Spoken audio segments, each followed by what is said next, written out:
Gila wak. Hembankan sagang lagi wak.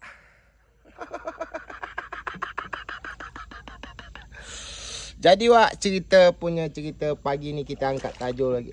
Angkat tajuk pula wak. Angkat sagang, sorry wak. Tengok wak, pancang sagang kami wak.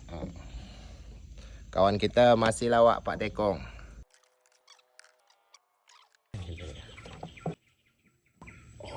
Alhamdulillah wak.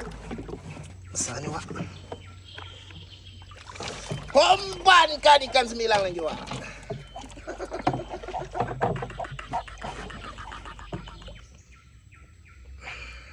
Gila wak.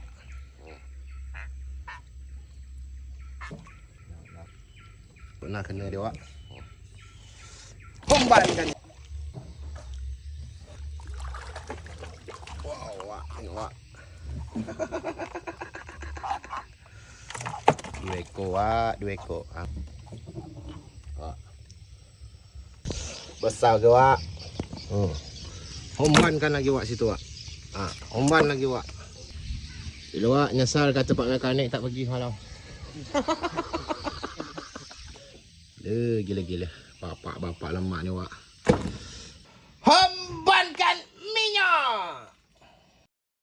Hombankan bawang. Kacau-kacau adan. Hombankan lada. Hombankan ikan. Hombankan air asam. Hombankan kuah. Hombankan mece. Hombankan garam. Dan di sini kita tengok ikan semilang gulai asam pedas kita sudah masak. Gila. Menyala wak air. Batuk wak tak jadi ketawa.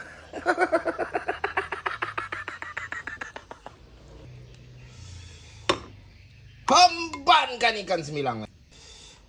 Hembankan kepala ikan semilang lagi. Hembankan kuahnya lagi wak. Bismillah.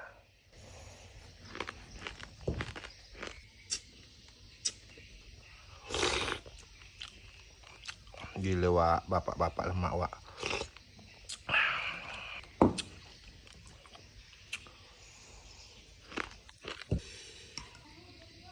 Bagian mata dia ni wak.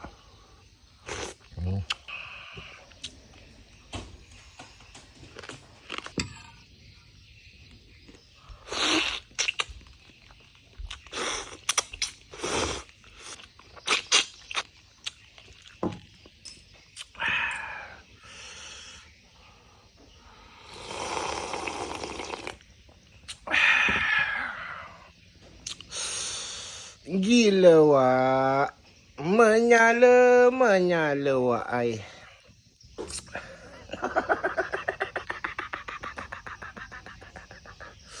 Lewat bapak lemak.